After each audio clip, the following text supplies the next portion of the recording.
बिस्मिल्लाहिर्रहमानिर्रहीम।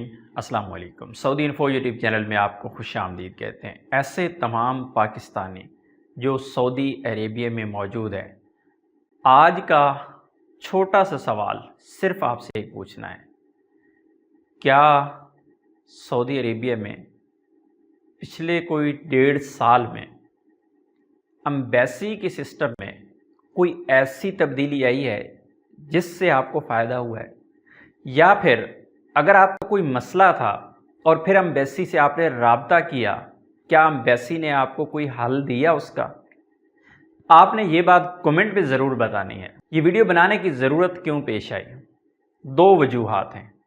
एक तो मैंने इंडियन एम्बेसी के ट्विटर अकाउंट को विज़िट किया और वहाँ पे मैंने देखा कि इंडियन एम्बेसी वाले अपने शहरियों को वहाँ पे हर मसले का हल दे रहे हैं।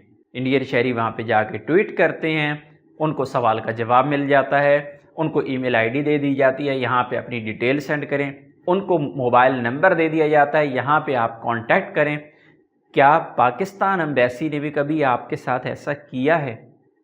माजरत के साथ मैं कोई इंडिया की तारीफ़ों के पुल नहीं बांध रहा, मैं अपनों की बात कर रहा हूँ जो कि ज़्यादतियाँ करते हैं। इससे पहले मैं अक्सर ये कहा जाता था कि बिलाल अकबर साहिब हमारे लिए और स्पेशली लेबर के लिए और मज़दूरों के लिए बिलाल अकबर साहब बहुत अच्छे हैं। बिलाल अकबर साहब जो भी काम कर रहे थे, हो सकता है वो मुल्क के मफाद में ना हो सकता है उनकी बिज़नेस पॉलिसी, हो सकता है उनकी खारजा पॉलिसी, हो सकता है वो इतने अक्लमंद हों, इतने शातिर ना हों, इतने तेज़ तराज ना हों जितने हमें नए एम्बेसडर दिए गए। आई थिंक कि जर्मनी से मंगवा के हमें दे दिए गए। लेकिन उसके बाद से लेकर अब तक क्या आपका कोई मसला, आप एम्बेसी गए हों, पासपोर्ट तो हर कोई बनाता है, यमन की एम्बेसी भी पासपोर्ट हर जगह पे बना रही है, श्रीलंका की बना रही है, इथियोपिया की बना रही है। किसी मुल्क की एम्बेसी ऐसी नहीं है जो पासपोर्ट नहीं बनाती। पासपोर्ट तो हर कोई बना के दे देते हैं, हर मुल्क की एम्बेसी जहाँ भी है पासपोर्ट तो बन ही जाता है।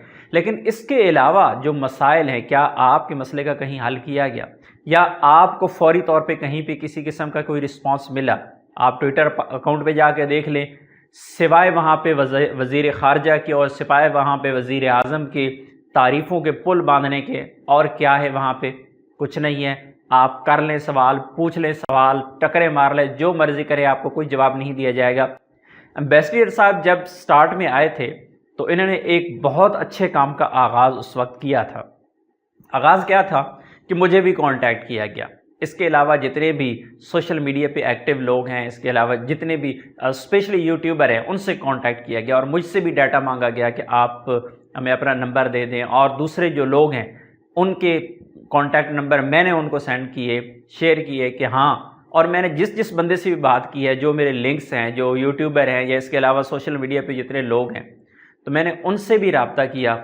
हर एक बंदे ने खुशी के साथ खुश आइंद कहा कि हाँ यार, एम्बेसी अगर कुछ करना चाहती है, हम आपके साथ हैं, हमें आपकी कहाँ पे ज़रूरत है। हमने कोई क्या करना था, हमने आपका सिर्फ मैसेज आगे पहुंचाना था, हमने सिर्फ पाकिस्तानियों के मसाइल आप तक पहुंचाने थे कि मसाइल हैं क्या और आप क्या चाहते हैं अपने वर्कर्स से, अपने पाकिस्तानियों से, कि वो किस तरह आपसे तावन करें।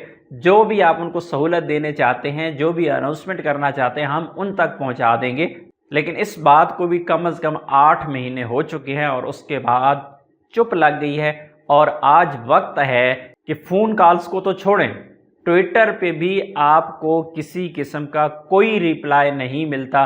अगर कोई है तो आए आप बताएं, आप चेक करें एम्बेसी के ट्विटर अकाउंट को और वहाँ पे ढूंढ के निकालें पिछले 3-4 महीने में किसी एक बंदे को जवाब दिया हो। अगर आप में से किसी का भी डायरेक्ट एम्बेसडर साहब से कोई रब्ता है तो आप उनसे एक सवाल ज़रूर पूछिएगा कि एम्बेसडर साहब, जब से आप आए हैं आपने इस मज़दूर तबके के लिए क्या किया है? कोई एक कारनामा अपने ट्विटर अकाउंट पे शेयर कर दें। अपनी दुआ में याद रखिएगा। अस्सलाम वालेकुम।